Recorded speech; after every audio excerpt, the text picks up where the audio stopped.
are making it really independent because the powers derived not by executive order but by the law passed by Congress. And besides, Mr. Chair, uh, with the passage of a law uh, creating this ICI, uh, will be giving them the necessary funding for this ICI to be effective and successful in its mission in the investigation of the corruption in infrastructure projects. For this purpose, Mr. Chair, I respectfully urge the support of this August Chamber for the swift passage of House Bill number 4453. Thank you, Mr. Chair. Thank you, Congressman Personally. Any other author of House Bill 4453? Congressman Marcoleta, you are recognized. Thank you, Mr. Chair. May I be allowed to deliver my sponsorship remarks? Thank you, Mr. Chair. In more than 3 months since the issue on ghost flood control projects made national news, it bears recognizing that substantial milestones have come up from all our legislative hearings and briefings. For one, we have encouraged a more meticulous scrutiny of the items for the 2026 General Appropriations Act. Another is that many pieces of information on corruption and on the thievery of the people's funds among fellow public officials have been revealed to the public. However, what has been done to and with these pieces of information so far remains to be seen. As of November 4, 2025, the Independent Commission for Infrastructure has made 4 recommendations to the Ombudsman for the investigation of anomalous projects. The proceedings that resulted in these 4 recommendations have been kept private, leaving the public in the dark as to the whole process. Noong mga nakaraang linggo po, sabi po ng ICI ay isa sa publiko po nila ang kanilang mga hearings, pero magpahanggang sa ngayon ay wala pa rin pong akong hearing na nasasaksihan na galing po sa kanila. And these recommendations for investigations have remained what they are so far. Rekomendasyon pa rin at mga orders for submissions of counter affidavits that are being refused acceptance. Parang ginagamit lang mga legal tactics para mapatagal na makatakas ang mga nararapat na patawag na. Panay tayo issue ng subpoena, ngunit dahil ito hindi tinatanggap, nananatiling at large pa rin yung mga dapat ipatawag. Samantalang napakarami ng mga overseas Filipinos na namamataan na yung mga tao, nalalaman, tinuturo sa atin kung saan namamalagi ang mga dapat pauwiin pero wala pa rin tayong ginagawa. Alam nila kung saan yung hotel na namamalagi. Sabi nila, Centro Canalejas de Madrid. Pero hanggang ngayon, hindi pa rin natin napapauwi yung mga taong yun. While we understand the constitutional protection of being innocent until proven guilty beyond absolute doubt, the people demand for accountability. This call for accountability is not a mere public sentiment that we as leaders just acknowledge. It is a challenge and duty embodied in the Constitution's Article 11 in all its 18 sections. Public office is a public trust. Public officers and employees must at all times be accountable to the people, serve them with utmost responsibility, integrity, loyalty, and efficiency, act with patriotism and justice, and lead modest lives. Ilang beses na po paulit-ulit na nababanggit ang mga pangalan sa nakaraang 3 buwan. Paulit-ulit na rin na sumisigaw ang mga tao, kailan meron makukulong? Kailan mananagot ang mga salarin na ito? We thank the ICI for all all their service since their establishment in September. However, it has to be asked, pag natapos na ang mga rekomendasyon ng ICI, ano po ang mangyayari sa komisyon na yan? Ito po ba'y mabubuwag na pagkatapos ng mga rekomendasyon? At ano po ang recourse ng komisyon na ito now that some personalities publicly called out for involvement have merely left the country and refused to cooperate? Panay ang send natin ng subpina sa bahay. Alam mo naman natin na iniiwasan yung subpina. At alam na natin, natunto na natin kung nasan siya ngayon. Ano pa ang mga susunod na hakbang na dapat nating tahakin? Antayin na lang ba natin sila? At wala tayong gagawin.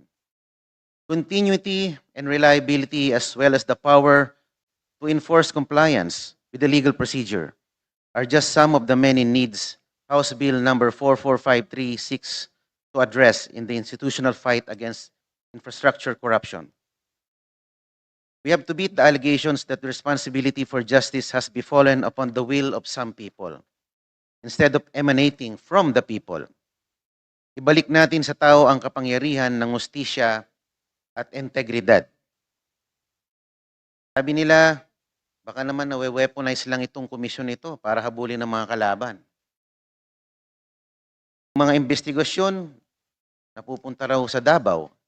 Wala naman flood control doon. Samantalang may mga flood control project sa Bicol. May mga ghost project na Coliseum sa Bicol at sa Iloilo. Bakit hindi yun ang iniimbestigahan? Balik po natin sa tao ang kapangyarihan ng hustisya at integridad. Again, we thank the Committee on Reorganization under the leadership of Congressman Plato for heeding our call and scheduling our House bills as soon as it did. Thank you as well to our resource persons. We hope to be productive in our meeting today. Thank you very much, Mr. Chair. Thank you, Congressman. Binibilang ko, Mr. Chair.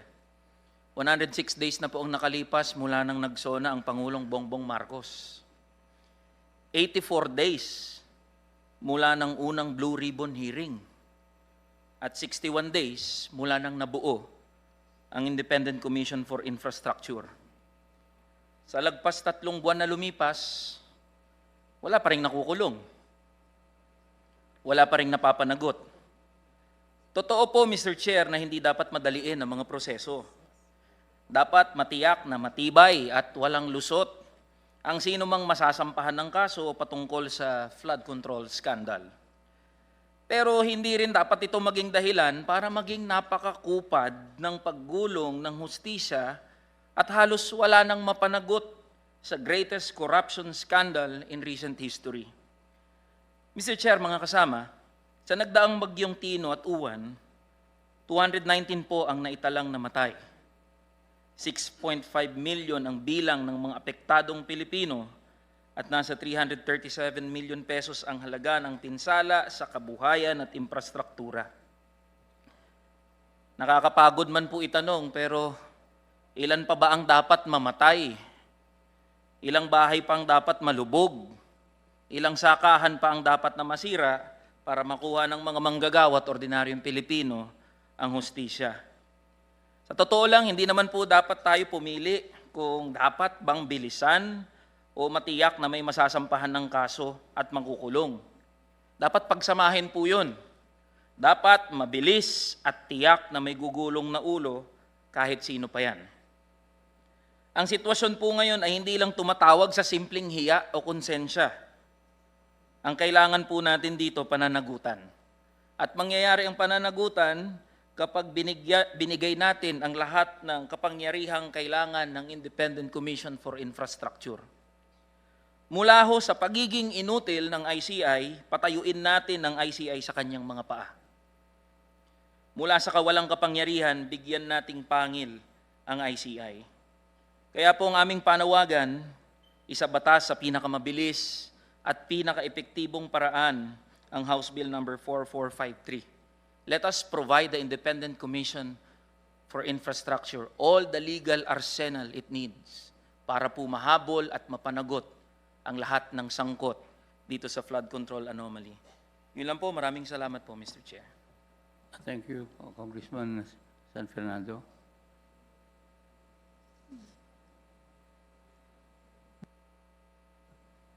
Number 4453.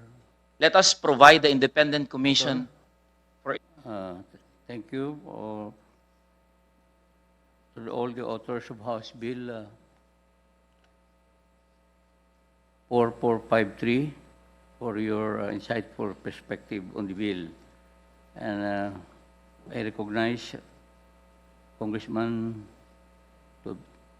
Toby Janko for his sponsorial speech regarding House Bill number 5699. Congressman Janko, you're recognized. Yes, thank you, Mr. Chairman. Mr. Chairman, I join the explanatory messages and the manifestations of all our colleagues who have previously spoken regarding their bill. No? I filed this bill after observing the ICI and after being invited there twice. No?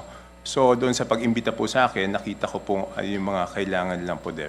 At meron din ako nakitang mga kailangan idagdag doon sa panood ko ng unang hearing nila doon sa Senado. At yan po yung dinagdag natin. No?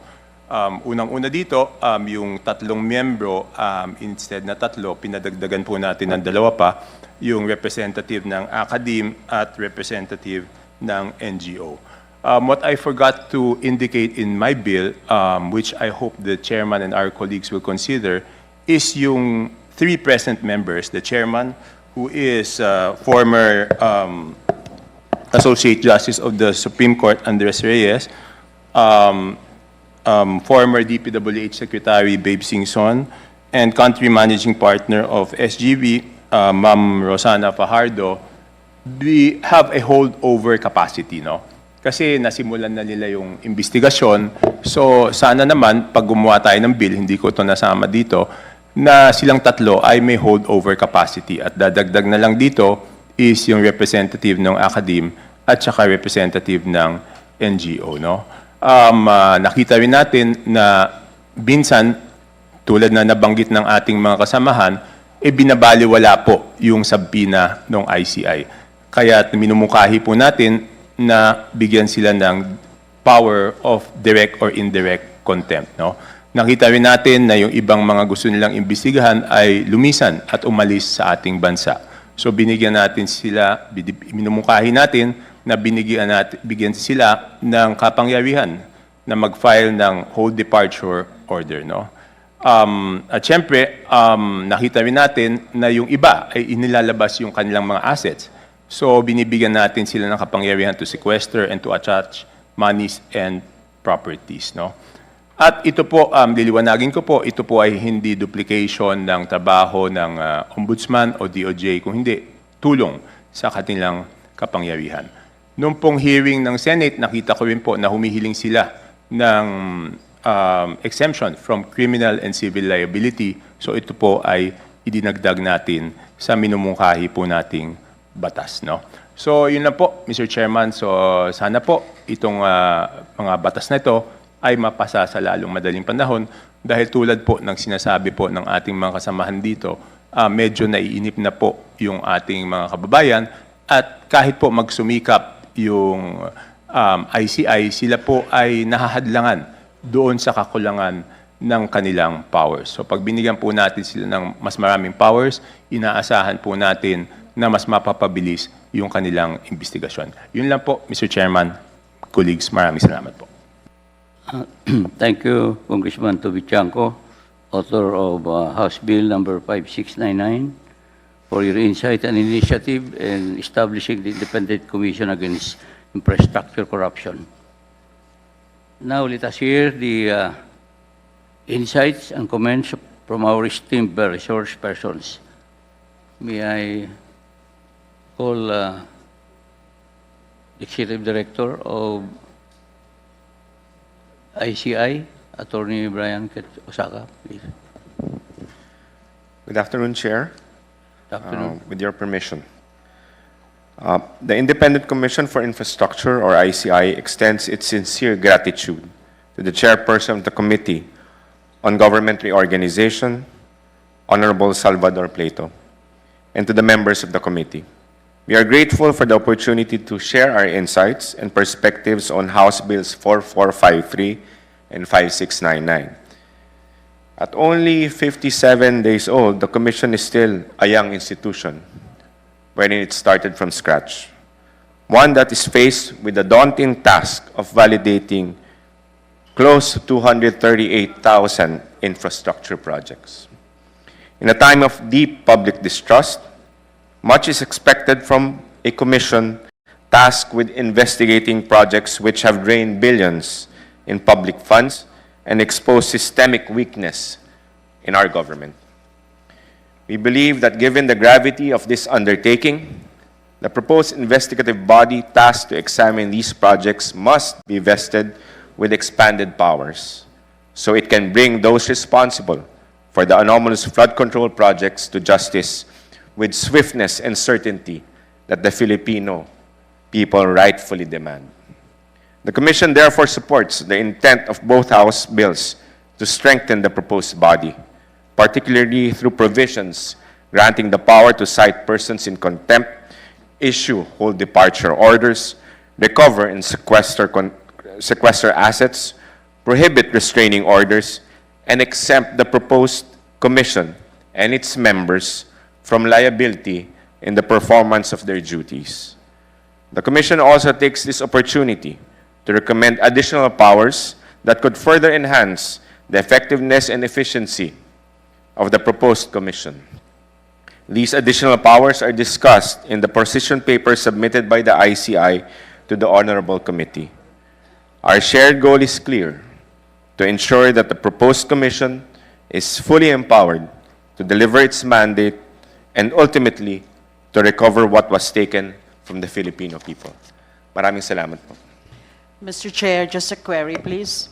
How many of the relevant agencies have in fact submitted their respective position papers? Because as of, I think, 2 hours ago, only 2 were provided us. These are DILG and AMLAC.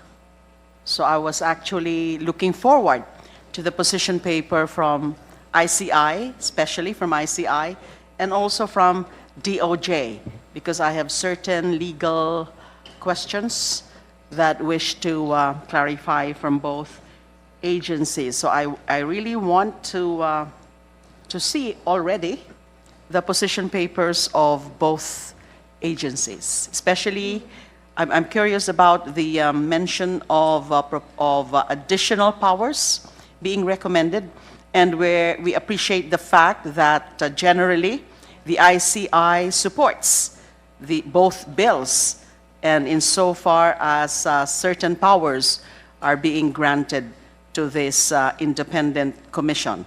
But I'm curious about the additional powers that they wish to propose, because yan po ang pinaka-importante. Ano pa ho ba yung kulang sa dalawang bills na pwede nating i-consider para mas lalong maging malakas, effective at independent itong ating ICAIC. Maraming salamat po. So do we have the list of those? Honorable Chair, Honorable Salamat Dilima, po. we just received 4 from DILG and AMLA, and from ICI they just received today, and COA. And we just received today. Wala pa pong DOJ. Wala pa po, ma'am. Wala pa po. Mr. Chair, Congressman i-receive. may we just request the representative of the ICI, Attorney Brian Osaka, to discuss their recommendations regarding the additional powers that they would want to be included in the proposed bill. Thank you. Attorney Osaka, please.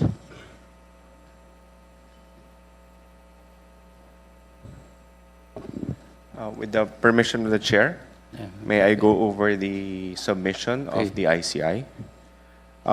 With regard to, first, on the composition of the the commission, proposed commission, we just added, with regard to the chairperson, that it should not be just limited to retired justice of the Supreme Court or the Sandigan Bayan, but at the same time, we also would recommend retired justices from the Court of Appeals and Court of Tax Appeals, considering that these retired justices would have sufficient experience and knowledge with regard to court proceedings.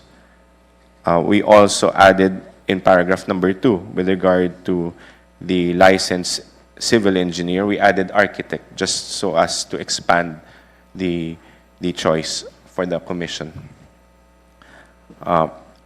As far as number 4 is concerned, we also added that from the academe, an extensive background should also, an individual who has extensive background in law can be considered, considering that based on our experience, it is very valuable that a member of the commission, or at least most of them, would have a background in law.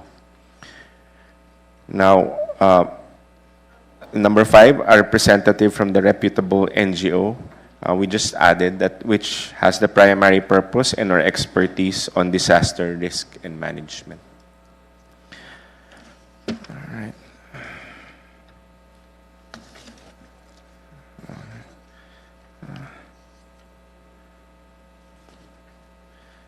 We would just like to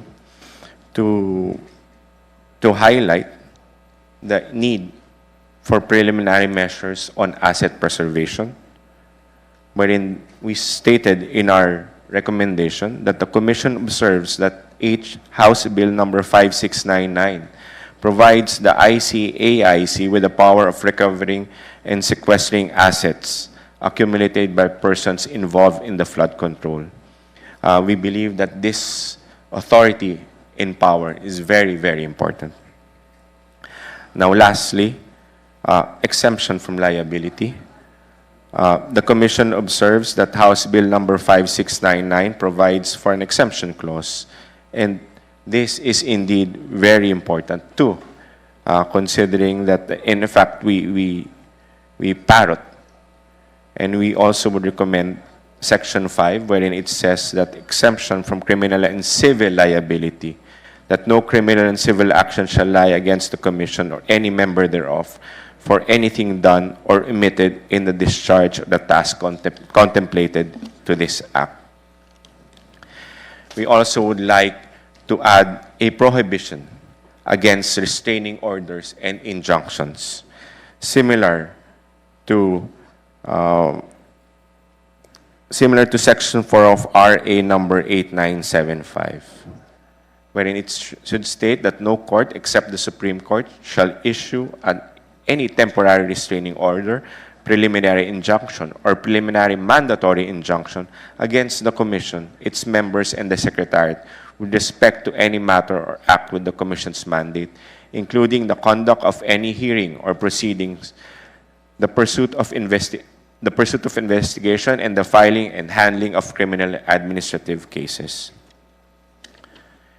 We also just had to, in a way, recommend a slight modification on the access to information. We also believe that this is one of the things that would make the task more efficient and will be able to deliver the mandate faster. No? So we would like to add that the ICAIC shall have complete access to information from government agencies, local government units, and government-owned and controlled corporations, such as, but not limited to, the Anti-Money Laundering Council, Bureau of Internal Revenue, Bureau of Customs, Securities and Exchange Commission, Land Registration Authority, and the Land Transportation Office in the pursuit of its mandate.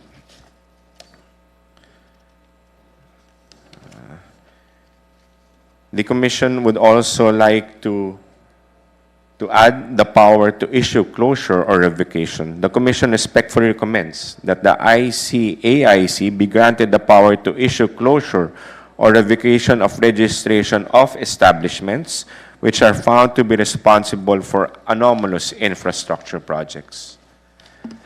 The Commission would also like to humbly suggest that one of the powers of the ICAIC include the power to directly recommend the Philippine Regulatory Commission the automatic cancellation of professional licenses of professionals found to be responsible in the implementation of the anomalous flood control projects or other infrastructure projects. Now, as far as the transitory clause is concerned, we would like to ask the committee that to please include this, no?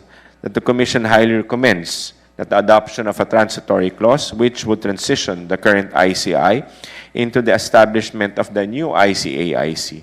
This clause would ensure the continuity of the investigatory work of the Commission and provide security of tenure to its existing employees who will be absorbed by the newly created ICAIC.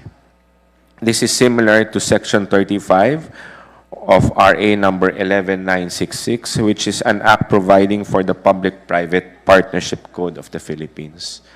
Basically, Your Honors, this is the recommendation or the position of the ICI. Thank you. Mr. Thank you, Chair, Director. may I be allowed to ask clarificatory questions on the points presented Okay, by ma'am. the Executive Director? Pwede po ba at this point? We have just received this, Yes the po, comment, I was actually but we will be referring to furnishing that. you through email. Yes. Can I ask thank you. clarificatory questions po Yeah. dun sa kanyang mga Okay, ma'am. nasabi? Really Because recognize. I cursorily went over already the position paper or the comments of the ICI, and these are very good comments and very good additional recommendations, especially on the powers of the ICI. As to the composition, so ICI is in fact amenable to the 5 members composition as proposed by both bills. Meron lang kayong konting pinapadagdag. For example, yung sa chair nga po, hindi lang limited to retired justice of the Supreme Court or the Sandigan Bayan, kundi sa CTA din, tsaka sa Court of Appeals, and then yung sa civil engineer, architect, and then yung representative in the academe. So aside from extensive background in public finance, economics, you proposed law, extensive background in law, and yung reputable NGO primary purpose expertise in disaster risk and management. So, ito naman pong sa coverage scope and jurisdiction, and I think this is a good one. Kasi pareho po sa parehong bills natin ay investigatory nga po and would recommend the filing of both administrative and criminal cases. Although in the 5569, House Bill 5569, meron pa nga ho doon about directly instituting complaints. Now, it's good that ICI proposed this colatilia or this proviso, provided, however, that nothing in this law shall be construed as curtailing or diminishing the investigatory, prosecutorial, or disciplinary powers vested by the Constitution in the Office of the Ombudsman, the Commission on Audit, or the Civil Service Commission. Maganda talagang linawin po natin because these are constitutional bodies created by the Constitution. They have their respective mandates. I don't think Congress can just deprive them of their respective mandates. So mas magandang malinaw po ito na it is not being misconstrued that the grant of these powers to the ICAIC is construed or will be misconstrued as an abdication of the powers of these constitutional bodies. Now, of course, contempt, maganda po ito. I think acceptable ito sa lahat. And even do sa Senate bill, ito po talaga ang kulang ng ICI. Now, you mentioned about the whole departure order. And I'm particularly delighted of the fact that it seems that the ICI is open to that idea, na pwede bigyan ng power to issue HDO, itong ating proposed ICAIC, in spite of the Supreme Court decision. Dun sa Genuino, the consolidated cases of Genuino versus De Lima and Arroyo versus De Lima, and I'm very much familiar, of course, with that ruling because I happen to be the respondent there. And yes, the ruling there is that unconstitutional yung Department Circular 41. By the way, that was not my circular. It was there already when I assumed office. Pero ginamit ko yon because it was an existing tool which enjoys the presumption of constitutionality. So this representation, as then Secretary of Justice, issued the watch list order against, in separate cases, in separate instances, against Genuino and also against the former president, Gloria Macapagal Arroyo. But it was declared unconstitutional because it infringes on their constitutional right to travel. Dahil nga malinaw naman talaga sa Constitution natin na pwede lang kapag national security, public health, and public safety. But upon rereading of that decision, and I think yan din ang alam po ng ICI, that's why I recommend nyo, na pwede talaga na i-grant natin ng power to issue HDO ang ICAIC, pero dapat malinaw lang that it would fall within the purview of those constitutional limitations. Meaning, kailangan ma-justify na it falls within those three, meaning national security, public health, and public safety.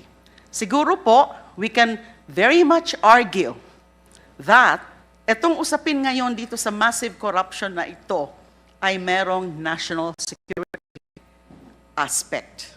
Di ho ba? Kasi nga may epekto to eh. Look at all of this talks about destabilization, etc. Dahil galit na yung taong bayan. Merong mga namamantala, nagsasamantala dito sa usapin na ito that would impact on the security of our country and particularly the established institutions. So maganda po ito na insofar as the ICI is concerned, and that's why curious din po ako sa magiging position ng DOJ.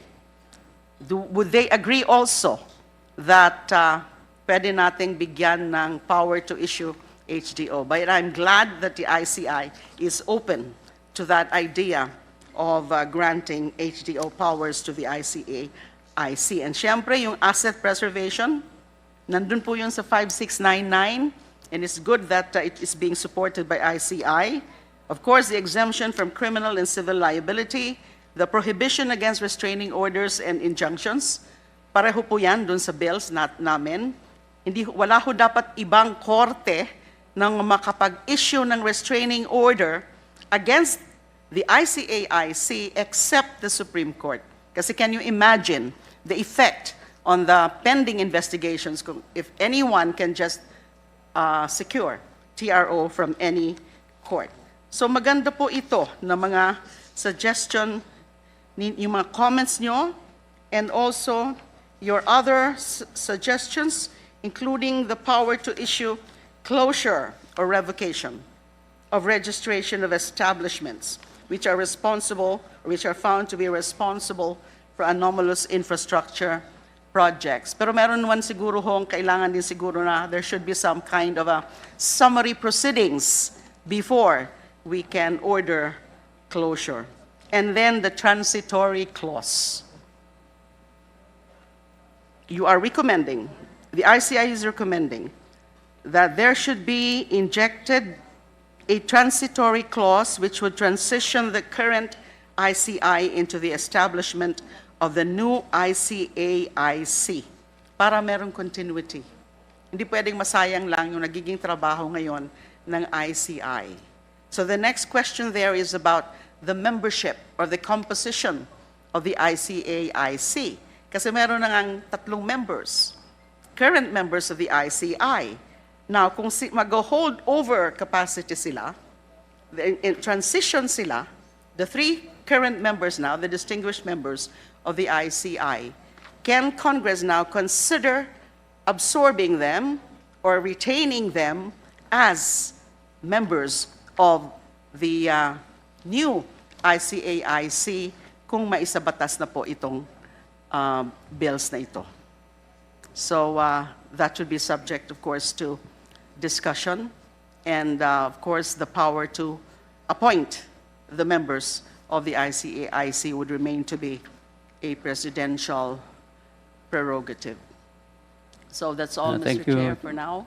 Honorable Maraming Dilima, salamat can po. we Thank ask a you. quick, ED Hosaka, thank you. quick answer from Attorney Osaka? But before we do that, can we recognize Representative Shelo Crystal Lagman from the 1st District of Albay? Thank you, ma'am, for coming. Attorney Osaka, please.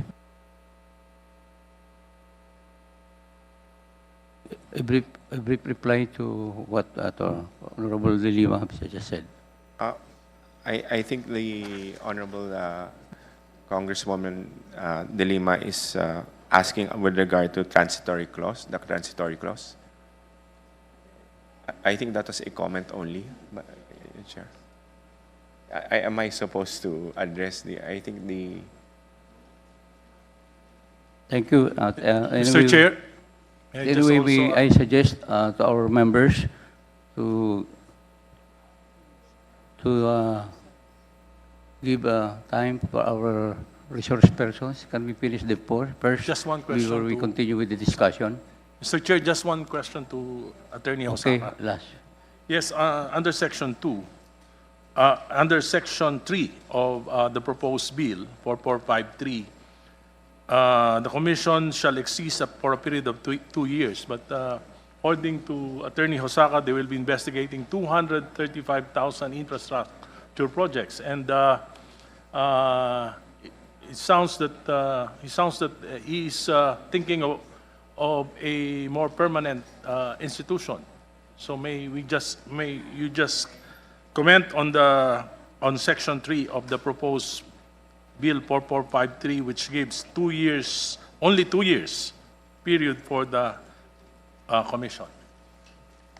Mr. Chair, Brief lang, Attorney Saka. in reply to Honorable Congressman Erisa, the 238,000 infrastructure projects was data information provided to the ICI by the DPWH 10 years back. So with regard to that, right now, depending on the number of personnel or staffing that will be provided for in the proposed committee, that will depend on that of course, our efficiency and speed would be dependent on that. Nevertheless, it is quite obvious, Your Honors, that considering the magnitude of what we are facing, the 2-year period might not be sufficient. So you will need more time. Yes, it would depend. Of course, we will defer to the wisdom of the Congress, Your Honor, with respect to that, whether or not it will be time-bound to 2 years or anyway, under Section 2, it also provides a possible extension provided for by, if it can be, it says that which shall exist for a period of 2 years unless extended by law. Then perhaps it can be revisited after 2 years if there is a need to extend the life of the commission. Thank you, Your Honor. Thank you. Thank you. May I suggest to our members and authors to please allow the other resource persons to give your comments. But before that, can I recognize Representative Leandro Ligarda Liviste from the 1st District of Batangas and Representative Antonio Tino, ACT Teachers Party List. We now proceed to the Ombudsman, represented here by Attorney Rafanan. Attorney Rafanan, you're recognized. Thank you, Mr. Chair. Good afternoon to the chairperson and the members of the committee. With the permission of the Honorable Chair. Pakilapit lang yung mic, please. With the permission of the Honorable Chair. The Office of the Ombudsman extends its appreciation to the Honorable Committee for giving this opportunity to ventilate on certain relevant matters, and as we look forward to future collaboration with the intended passage of the bills. The Honorable Chair, the Office would like to manifests that it welcomes this initiative or mechanism in assisting or helping the Office of the Ombudsman in going about the investigation and prosecution of this infrastructure corruption of this magnitude and of widespread nature. In view of the limited resource personnel and of the Office of the Ombudsman, this ICA-IC would be a welcome development in terms of strengthening the existing mechanism and allowing the full swing investigation of the pending subject cases. There are only, as of two points, Mr. Chair.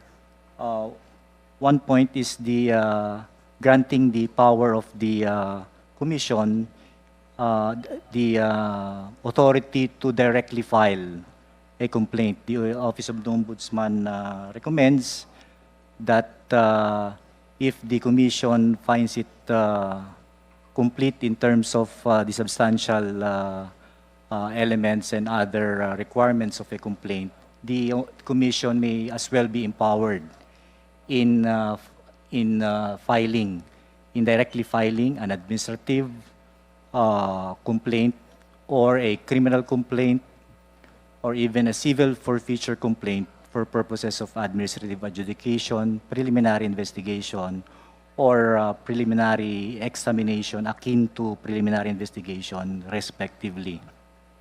As it is, Mr. Chair, I think the existing commission has no explicit authority, and it can only recommend to the Office of the Ombudsman the conduct of prosecution or administrative adjudication. This will help in speedily processing the cases or matters subject of the investigation if the Commission is empowered as well to draft the complaint or to directly file and not just recommend to the Office of the Ombudsman. If the report or the recommendation is brought to the Office of the Ombudsman, the process is that the Office of the Ombudsman would refer the case again to fact-finding investigation and for the formal drafting of a complaint to be signed by the nominal complainant field investigator. If an investigator under the commission would be empowered in the same resolution report or authorized to represent the commission as a nominal complainant, then that investigator would be authorized to sign the complaint as nominal complainant, and then it would be upon evaluation of the office, and if it sees that it is complete in form and substance, it will go directly to preliminary investigation or administrative adjudication or for future proceedings as the case may be, Your Honor. This would help in speedily move forward those cases, Your Honor. And I think this direct filing is mentioned in House Bill HB 5699, and it might be good to harmonize the two provisions, Your Honor. The second point, Your Honor, is the matter of scope and coverage.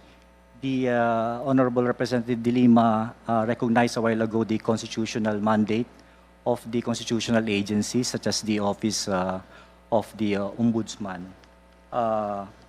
The straightforward scope and coverage found under HB 5699 is well taken, Your Honors.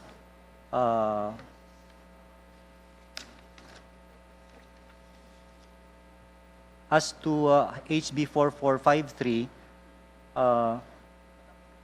there appears to be a kulatilla on matters already pending investigation by other investigative and prosecutorial agencies.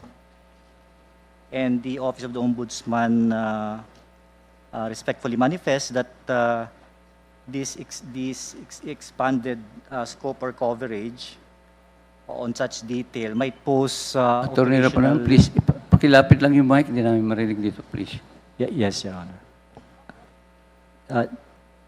The inclusion of a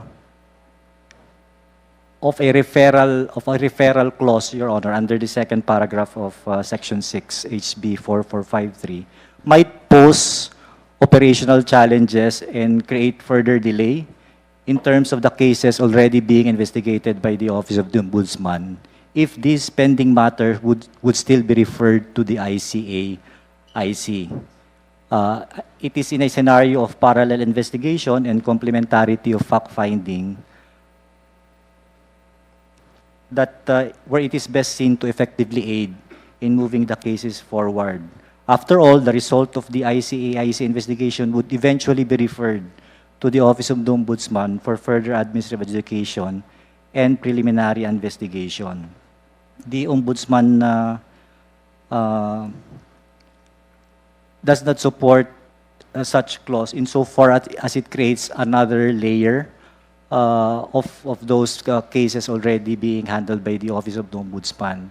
And this might also raise confidentiality concerns when it comes to results of pending investigation that the Office of the Ombudsman already has in its possession, and that the ICAC may want to cover or be included in its investigation, which is public in nature. And as we know, the nature of a fact-finding investigation is it is confidential, and it might unduly hamper the availability of documentary evidence and the other witnesses that the Office of the Ombudsman still seeks to reach out or to subpoena, Your Honors. And under Section 15A of RA 6770, it is well to note that the Ombudsman has primary jurisdiction over cases cognizable by the Sandigan Bayan, and in the exercise of his primary jurisdiction, it may take over at any stage from any investigatory agency of government the investigation of such cases. So it might be well to note, Your Honor, the coordination, the level of coordination and technical assistance between these two commissions. These considerations, Your Honor, might be submitted to the Honorable Commission, Your Honor. Mr. Chair, thank you very much. Thank you, Attorney Rapanan. Can you submit your position paper? Because we are planning to consolidate these two bills tomorrow. Can you submit that tomorrow? Do you have your position paper We'll with you now? undertake, Your Honor, to submit the signed position paper by the Ombudsman, Your Honor, as soon as possible, Your Honor. Thank you. But before we proceed, I would like to recognize Congressman Jesus Manuel Bong Sontay from the 4th District of Quezon City. Congressman, thank you for coming. Mr. Can I Chair. ask Congressman Lagman, as one of the authors, do you have any? Thank you. We now proceed to COMELEC. We have the chairman here, Chairman Garcia, please. Mr. Chair, Thank you very much, proceed. Mr. Chair, Your Honors. The COMELEC is fully supportive of the creation of the ICA-IC as a mechanism to enhance transparency and accountability in public infrastructure spending.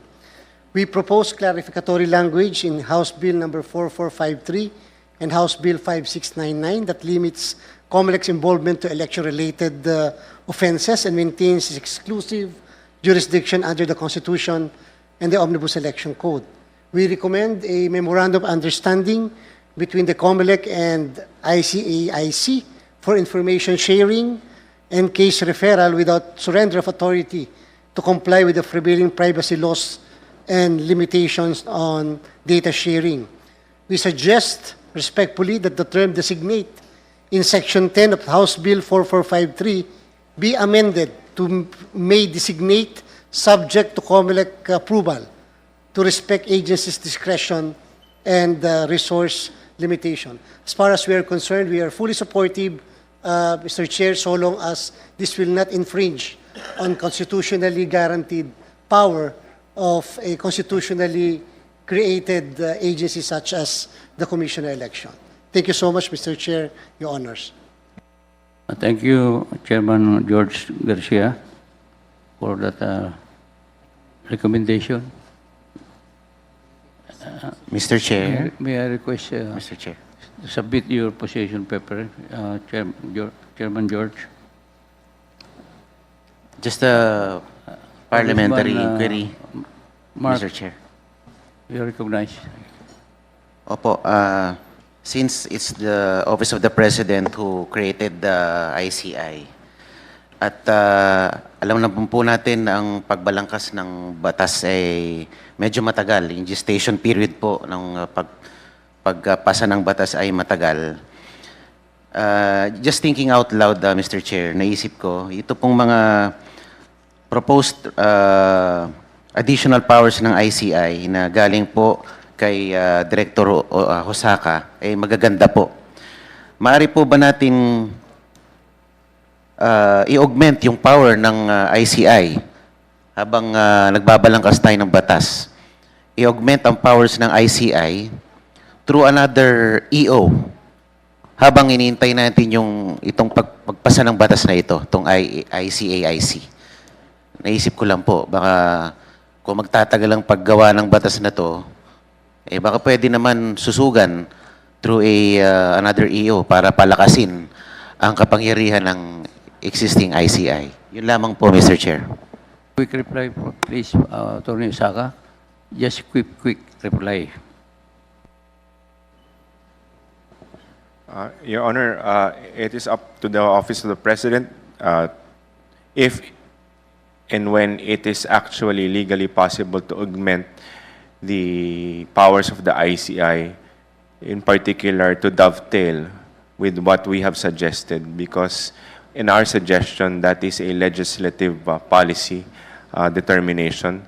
But I also would like to state that based on a comment by a former retired Chief Justice of the Supreme Court, I think it was former Senior Associate Justice Antonio Carpo, wherein he stated in his interview that the powers of the ICI is the maximum powers or the best, in a way, yung pinakasagad na po na authority that can be granted through an executive order. But nevertheless, considering the recommendation of Representative Marcoleta, then perhaps that's a matter that has to be determined if it's legally allowable by the Office of the President or by the Executive. Thank you.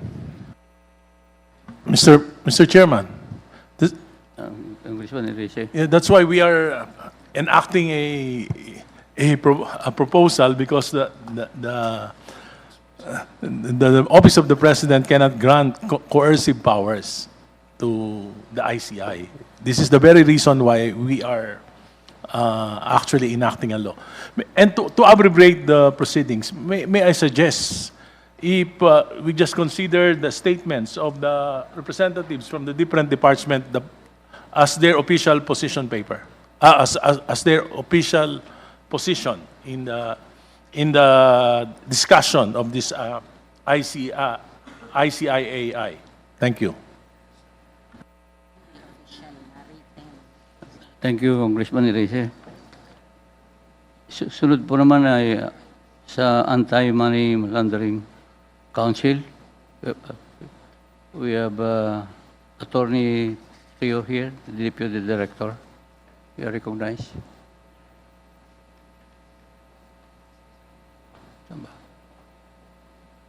Pwede mo itanong sa kanila kung pwede na nilang... Oo. Yan ang yung...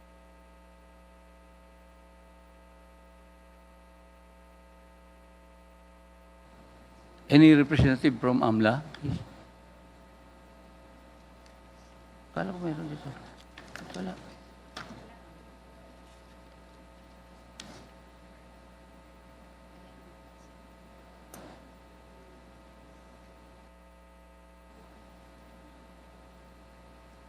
Please state your name. Please state your name and position, please. Good afternoon, Mr. Chair. I'm Deputy Director Romel Trio of the Anti-Money Laundering Council Secretariat. And Mr. Chair, as earlier mentioned by the Honorable Congresswoman De Lima, we already submitted, or the AMLC Secretariat earlier submitted its position on the proposed bills on ICI. And it is, as a matter of fact, in full support of the enactment of these bills into law. We only have 4 comments, Your Honors, and the first one refers to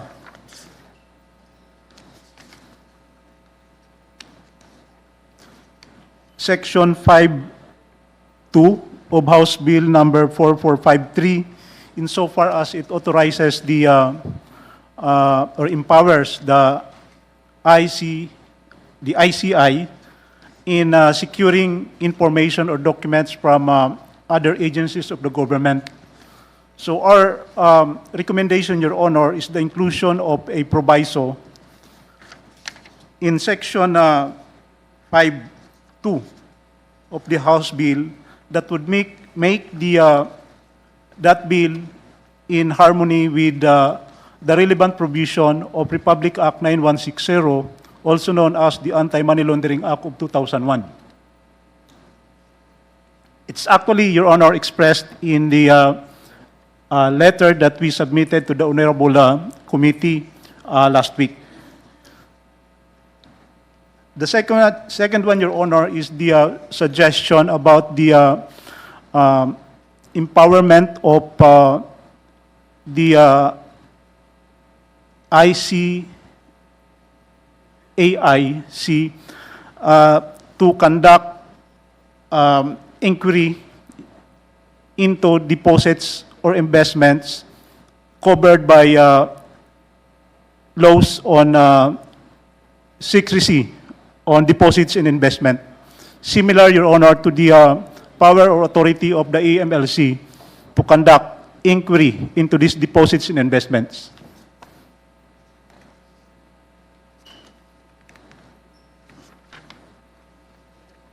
The third one, Your Honor, is the exclusion of the AMLC from the agencies mandated to be designated personnel of the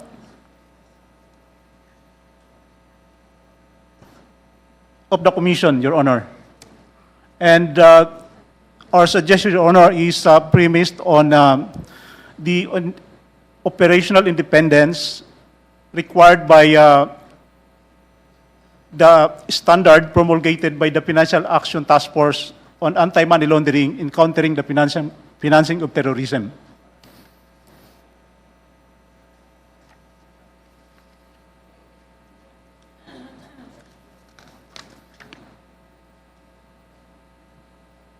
And the last one, Your Honor, is the inclusion of a phrase in Section 11 of House Bill number 4453 that would make the involvement of agencies in the performance of the Commission's mandate to be consistent with existing laws. So what we propose, Your Honor, is the inclusion of a phrase consistent with existing laws in Section 11 of House Bill 4453. Thank you, Your Honor. Thank you, Director Teo. We will consider that in the Committee on Government Reorganization. Next is from the Department of Interior Local Government, represented here by Attorney Carmela Bilasper. Good afternoon, Bilasper, you are everyone. recognized.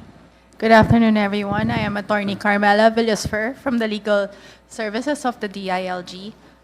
First and foremost, the Department of the Interior and Local Government fully supports the intent of the House bills to transform the existing ad hoc independent commission for infrastructure into a permanent independent, and empowered anti-corruption body dedicated to investigating, preventing, and addressing systemic corruption in infrastructure sector. The DILG commends the authors and sponsors of the House bills numbers 4453 and 5699 for their leadership in advancing this vital anti-corruption reform. The proposed creation of an independent commission against infrastructure corruption represents a significant step toward institutionalizing integrity and rebuilding public trust in the infrastructure sector. The DILG only has a few comments, everyone. First is, for the institutional integrity and independence, the DILG fully supports the creation of a body that operates independently yet collaboratively with existing anti-graft and law enforcement agencies. However, any grant of investigative, contempt, or preventive suspension powers must be exercised within clear procedural safeguards to protect the rights of individuals and ensure compliance with established rules of laws. As the primary national government agency supervising the local government units, the DILG highlights the need for harmonized procedures and protocols whenever investigations involve local officials or projects implemented at the local level. This will prevent disruption of local services and ensure administrative continuity while upholding integrity in governments. The DILG supports measures that promote transparency, reporting, and citizen participation in monitoring infrastructure projects. The involvement of civil society organizations, professional associations, and local communities can help strengthen accountability and foster shared ownership of anti-corruption initiatives.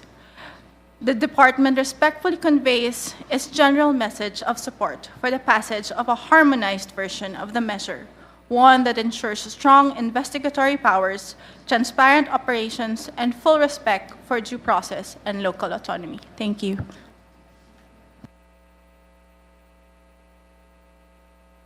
Thank you, Attorney Villasper, for your support. We now proceed to BIR, represented by Attorney Tibayan. Good afternoon, Mr. Chair, to our honorable lawmakers and resource speakers. The Bureau of Internal Revenue fully supports the proposed bills. I just have one comment.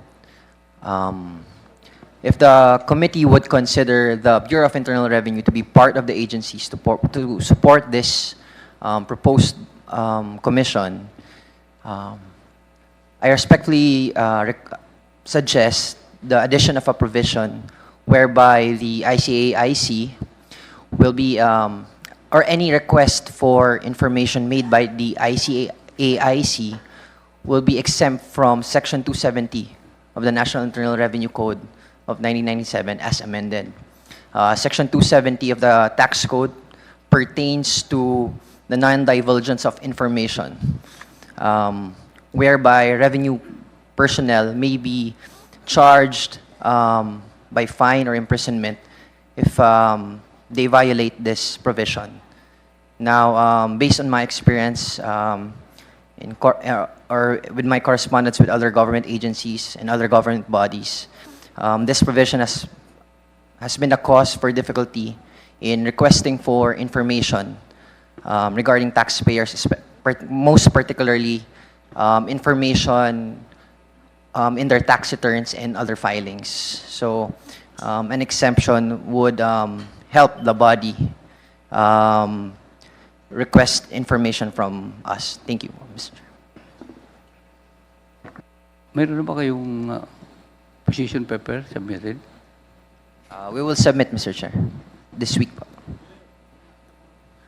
Baka pwede rin ngayon, baka bukas, kasi hanggang bukas. Can we expect that tomorrow, please? Yeah, we will try that po, Mr. Chair. Tomorrow. Thank you. We now proceed to COA, then Civil Service Commission, and Security Exchange Commission. Good afternoon. The Commission on Audit supports the creation of an independent commission against infrastructure corruption. We believe that granting a body full of authority to investigate and prosecute corruption in infrastructure projects is vital for ensuring accountability. And the Commission has already submitted its position paper in relation to the proposed House bills, Your Honor.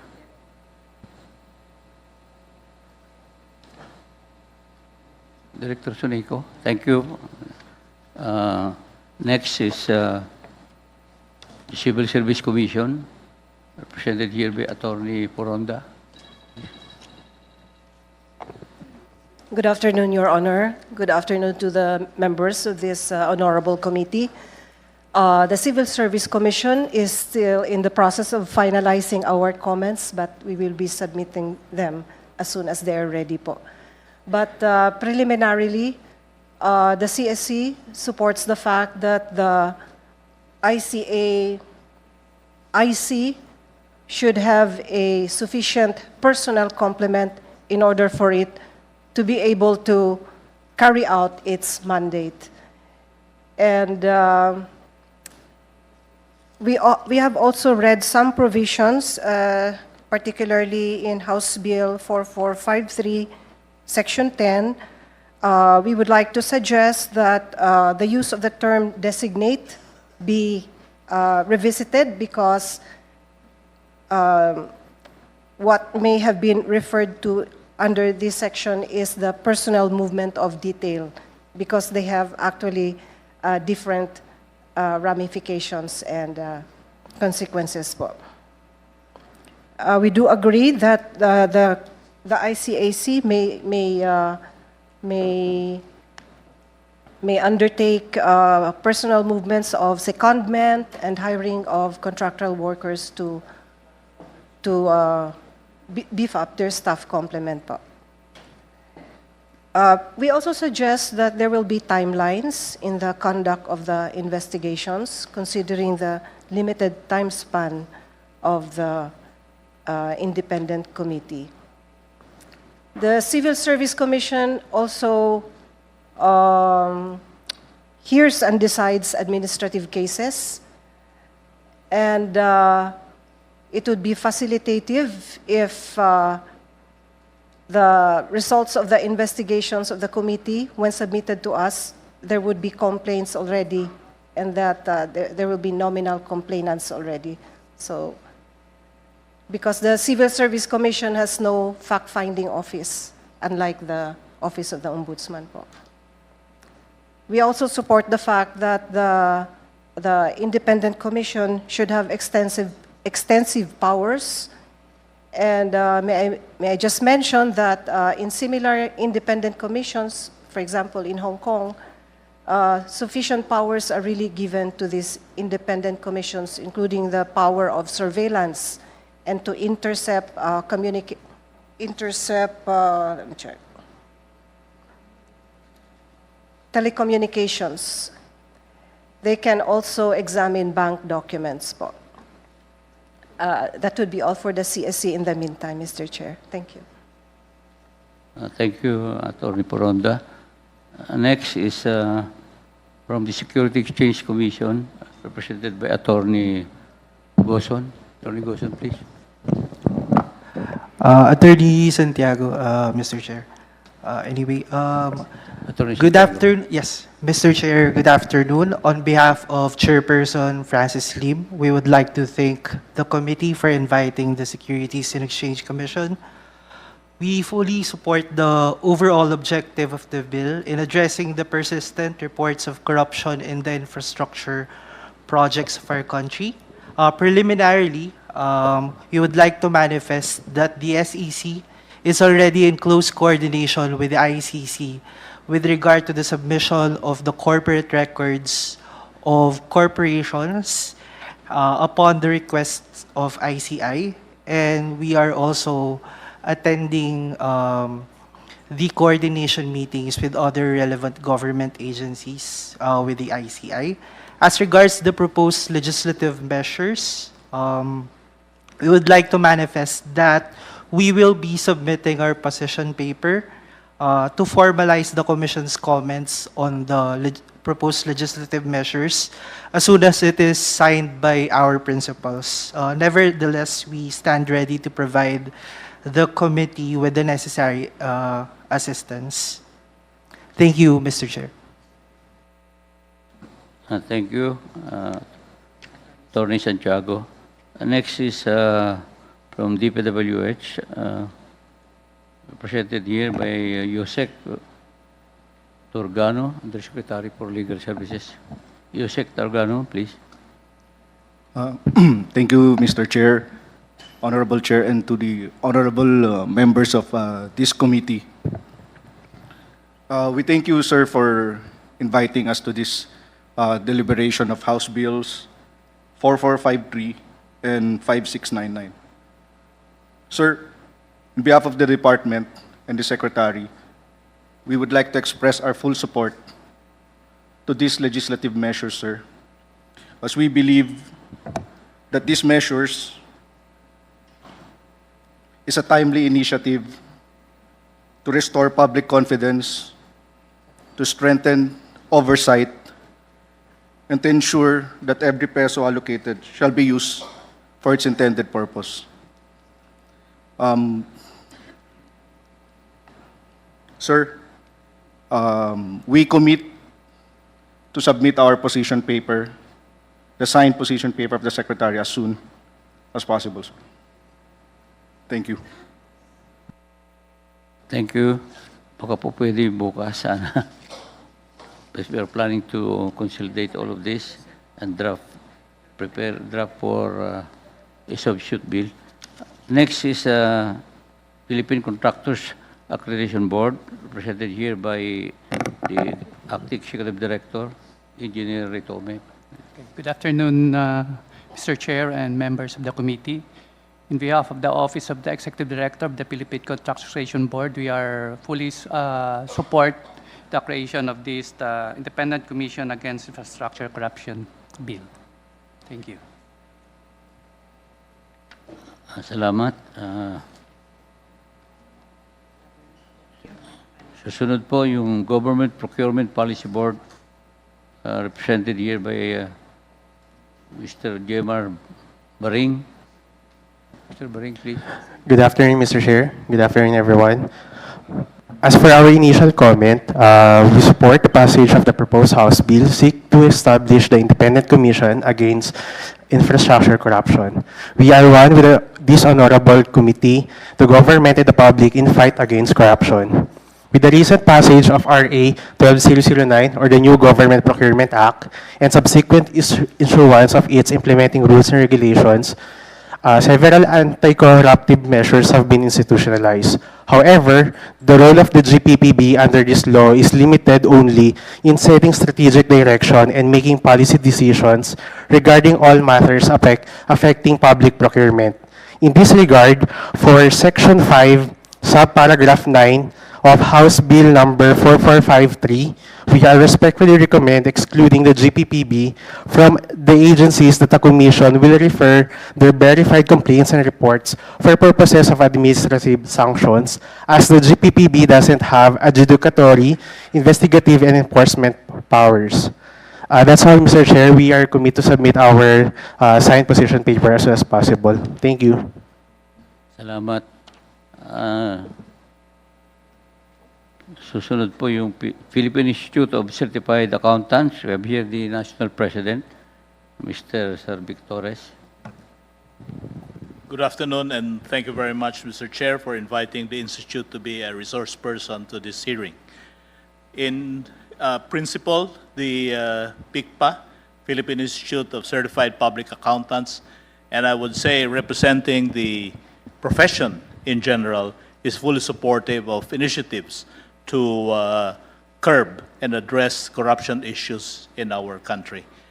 We understand that we have some of our members who have been named or implicated in the ongoing investigations, and we as an institute are taking our steps in accordance with our own rules and regulations on how to to address or to penalize or how to penalize our members who may have been remiss in upholding the sanctity of our oath. Suffice it to say, Mr. Chairman, that the Institute and the profession in general are ready to support whatever initiatives that the committee will eventually undertake. And given the several thousand CPAs that we have all over the country, I'm sure we can provide the necessary armies of accountants to assist the commission in uncovering a lot of the problems in these projects. Thank you very much, Mr. Chairman, honorable members. Thank you. Thank you, Mr. San Victores. Salamat po. Last but not the least, sa DBM, representing Secretary Pangandaman, Attorney Baraan, please. Good afternoon, Mr. Chair, honorable members of this committee, and to our fellow public servants. First of all po, we fully support the intention of the bills, and we would like to initially manifest the following, and we will be submitting our position papers po as soon as possible. So first, we would like to recommend that the proposed independent commission be classified as an other executive office, which is also the current classification of the ICI. And then we also concur with the transitory provision that was proposed by the ICI po, to ensure that there will be transfer from ICI to IPC. And then for the organization provision, we would like to note that the same shall be subject to the review and evaluation of the DBM to ensure its compliance with existing compensation and other organization laws, rules, and regulations. And as to the appropriations provision, we note that the same be under the GAA, and for the initial funding requirements po, the same shall be sourced from the available appropriations under the GAA. We kindly note that for the ICI, its maintenance and other operating expenses shall be charged, and capital outlays shall be charged against the contingent fund, while those for personal services are sourced from miscellaneous personnel and benefits fund. So, and we also, in addition to the comments of the COMELEC, we also note that there should be no duplication of functions among the agencies concerned po, Mr. Chair. That is all po. Thank you. Thank you. Can we, any further inquiry from our Attorney, just a question. Co-authors and members? The question is directed to you, Attorney Tricia. When you say the ICAIC should be an executive office, do you mean this should be under the supervision of the Office of the President or any executive or any agency or department? Good morning again, Mr. Chair. It would be an independent commission po, but it will only be classified as other executive office po.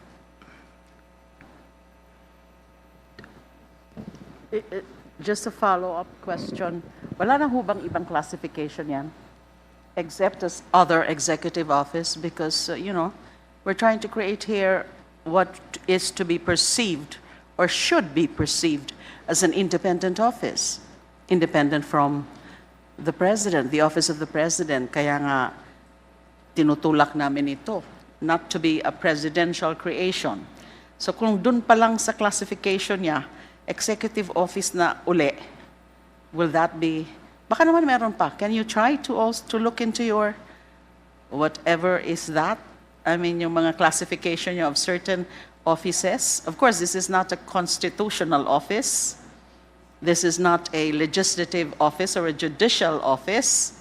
Baka naman there's another more fitting description other than other executive office. Can you help us out? Noted po, Mr. Chair, we will double check po. Mr. Chair. Mr. Chair. Mr. Chair. We'll get first, Meron din po, Congressman meron pa po Honorable akong Dilima is additional, recognized. additional clarificatory questions lang to AMLAC.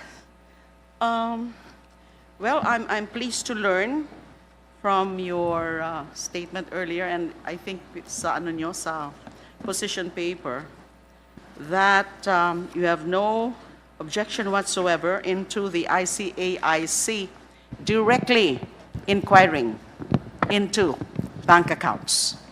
Correct? That's correct, Mr. Chair.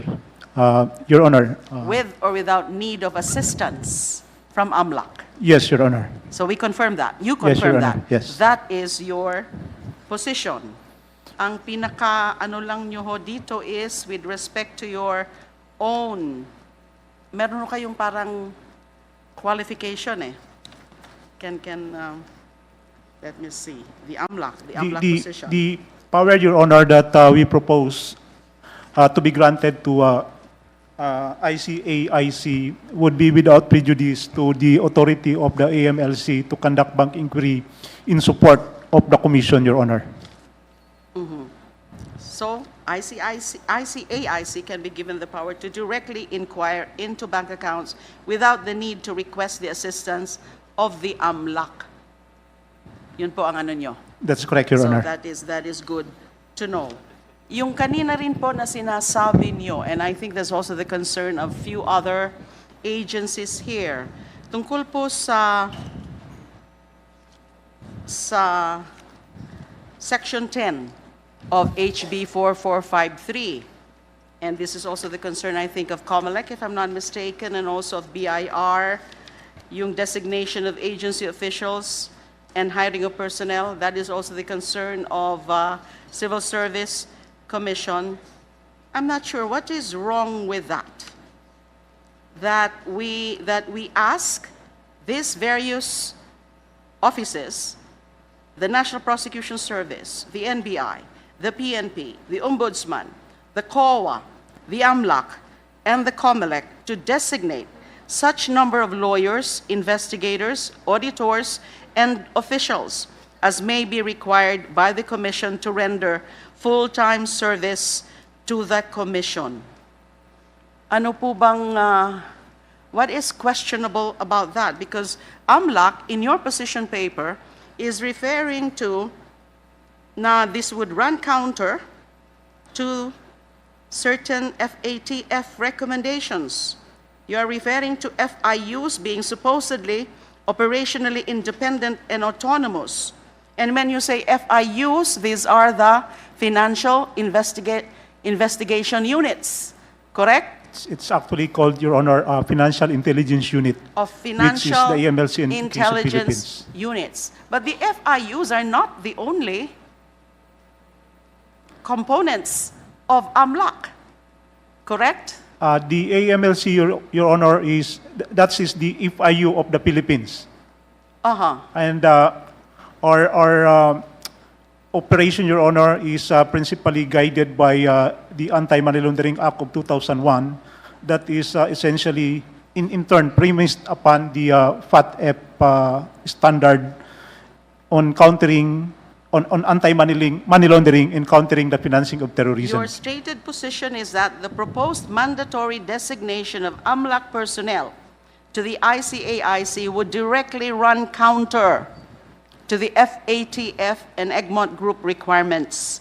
Such violation may have very adverse effect to the Philippines FATF standing. Can you further elaborate, kasi hindi ko po yun masyadong maintindihan. What is wrong with that? That we require that certain personnel be designated as not really the regular members, because the regular members of the ICAIC, yung 5 lang po. Di ho ba yung sinabi natin kanina? Ito ay yung parang components din na tutulong, support staff, para nakafocus sila in the meantime, during the existence, the very existence of the ICAIC. So what is wrong with that? Requiring certain personnel from AMLAC. Is that really violative of this FATF recommendations? That's actually, Your Honor, premised on our assessment of, essentially premised on our assessment of that provision in relation to that FATF and Egmont Group standards. But, Your Honor, insofar as extending assistance or support to the ICAIC, there's no problem with that, Your Honor, for the AMLC. In fact, right now, we have been in full support, in full coordination, in full parallel case build-up activities with the ICI, Your Honor. And that matter, Your Honor, once ICAIC is created, can be fully addressed by a MOA between the two agencies, Your Honor.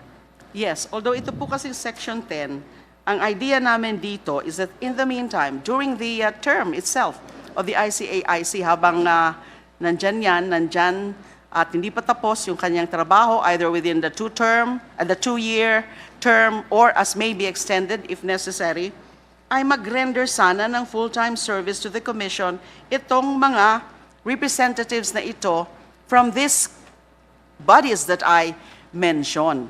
Pero definitely, ang pinaka-idea dito is to really render assistance to assist the Commission in its very important work, di ho ba? And that is why we would ask, actually, the advice and the assistance of the Civil Service Commission.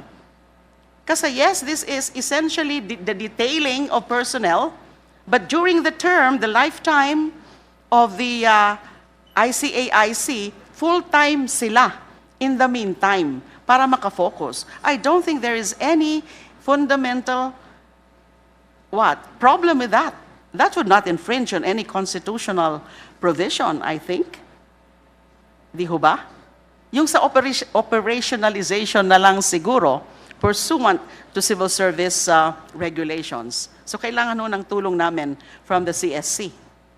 Pero gusto po sana namin ito, we will insist on this, the authors of Can we ask of the Civil bill. Service, Salamat please, po. for comment? Yes, Your Honor, because I think these terminologies, they have a specific technical meaning sa ora-ora. When we say designation, it is within the same agency, doing tasks that is still within the mandate of the agency. But when we say detail, this is doing tasks that is outside of the agency. Changing the term. Yes, ma'am. Please suggest Also, to us. Opo. Did you include that in your, can you include that in your We will include position that, paper? ma'am. Pero sana po, i-submit nyo kaagad. Sabi po ni Chair, dapat po bukas na. Sige, ma'am. Yes po. We will. Salamat po.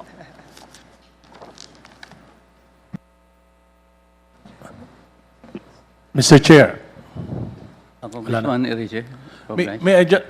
I think we have already a lot of inputs, so may I just move that we create a technical working group to consolidate the bills and also to consolidate all the inputs made by our resource persons. So move, Mr. Chairman. Mr. Chair, but that is on the premise. Dapat po siguro, let's try to compel the other agencies that have not submitted yet their respective position papers to so submit ASAP either today or tomorrow para makatrabaho na po yung TWG being proposed. And I would actually second the motion of Congressman Erice. Thank you. Mr. Chair. Input, Mr. Chair, if they will not be able to submit, maybe the Committee on Government Reorganization can use its own personnel to make a study on some questions propounded by our colleagues today. We will just request concerned agencies to please submit your position paper to tomorrow. Because we are planning to consolidate all of this and draft a substitute bill by tomorrow for approval on Thursday for the substitute bill. Mr. Chair. Mr. Chair, Congressman may I Jokno. have permission to propound the question to the Chair of the Commission on Elections? You are recognized, Congressman Jokno. Thank you, Mr. Chair. Good afternoon, Chair Garcia. Good afternoon, Mr. Chair. I'm asking this question in connection with Section 5, Number 10 of House Bill 4453, which provides that, I quote, in cases where corruption in infrastructure projects is attended by election offenses, such as prohibited campaign donations, the Commission shall initiate complaints with the COMELEC. I recall that during the budget hearings, I had asked you a similar question about the pending cases. May I just know the status of the investigation of COMELEC on campaign donations from government contractors? Thank you very much, Mr. Chair, Your Honors. As far as the 2022 national and local elections, the Department of Public Works and Highways, out of the 54 contractors which contributed to the different candidates in the 2022 national and local elections, the DPWH certified 27 as having contracts or existing contracts or contracts entered into after the election between the Public Works, Department of Public Works and Highways, and these contractors. And so we already issued last week a show cause order to the 27 contractors for them to explain if there is or there is no violation of Section 95C of the Omnibus Election Code. As far as the 26 contractors are concerned, since there are no contracts existing, and therefore it would appear that there was no violation of Section 95C of the Omnibus Election Code. Now, Your Honors, Mr. Chair, as far as the 2025 national and local elections, our Political Finance and Affairs Department determined 31 contractors that might have contributed to the campaign organizations of political parties or party lists and or candidates. And so we likewise sought the certification from the DPWH of these 31 possible contractors. In the event that the DPWH will issue the certification, will likewise issue the corresponding show cause orders. And after the show cause orders, Mr. Chair, Your Honors, will be issuing likewise the same show cause orders to the candidates. And then the case will be submitted for resolution of that particular department. As far as the one who admitted during the hearing of the House, that contractor, he was already required to submit the explanation, the position paper, including the candidate, the senatorial candidate, who received the 30 million donation, and therefore it is now submitted for resolution of that particular department. Thank you very much, Mr. Chair. Thank you, Chair Garcia. Thank you, Mr. Chair. No more questions. Thank you. Mr. Chair, Congressman Pino, your may I just make a follow-up question to the Chair of COMELEC? Thank you, Mr. Chair. Chair, Rep. Jokno was asking for an update on the investigation on illegal campaign contributions. No? And you mentioned that the DPWH has provided a list of the contractors, So that seems to imply that you're looking at contractors as donors, correct? Okay. That's right, Mr. Chair. Yes. Yeah. However, please clarify, because Section 95, prohibited contribution, says no contribution for purposes of partisan political activity shall be made directly or indirectly by any of the following.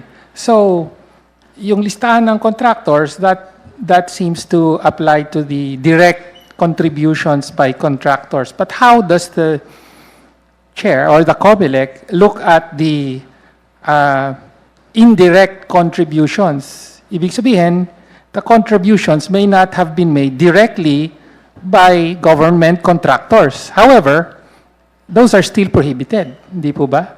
Yes, Mr. Chair, that's right. As far as the COMELEC is concerned, we saw to it first to proceed with the provision of Section 95C, meaning to say we zero in on Section 95C on service contractors and or public works contractors as provided in the law. And that is without prejudice to the COMELEC, likewise proceeding on any other donors who might have violated the other provisions of Section 95, whether directly or indirectly. So as far as the 26, for example, public works contractors, they are not yet off the hook. But what we are saying is we would like to proceed first with the confirmed 27 so that proper due process can now be afforded to them. And then afterwards, we can proceed with the rest and the others, Mr. Chair. At least we can now see that the COMELEC is proceeding with the processes and ensuring that perhaps we can determine liability, whether in accordance with the Omnibus Election Code or any other law, but more particularly under Section 95C of the Omnibus Election Code.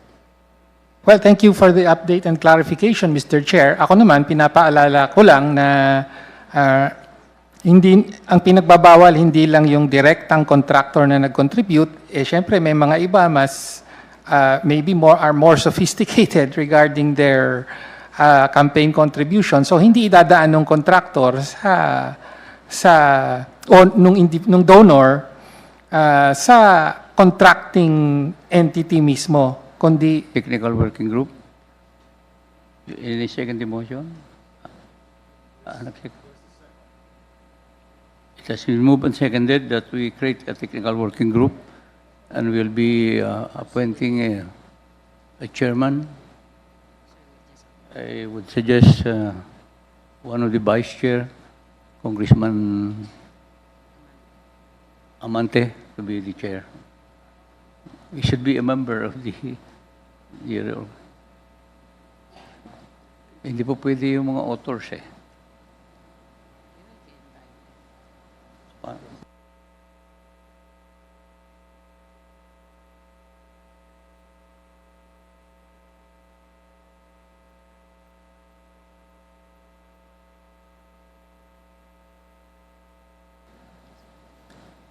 We'll just inform Congressman Amante. Anyway, he's nasa plenary yata ngayon eh.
Vice Chair na lang. Basta kong Amante. Tapos yung mga members, sila na rin. I will just inform Vice Chair Ambin Amante to be the chair, and we'll be scheduling a technical working group meeting, and we'll be informing the concerned agencies to be invited.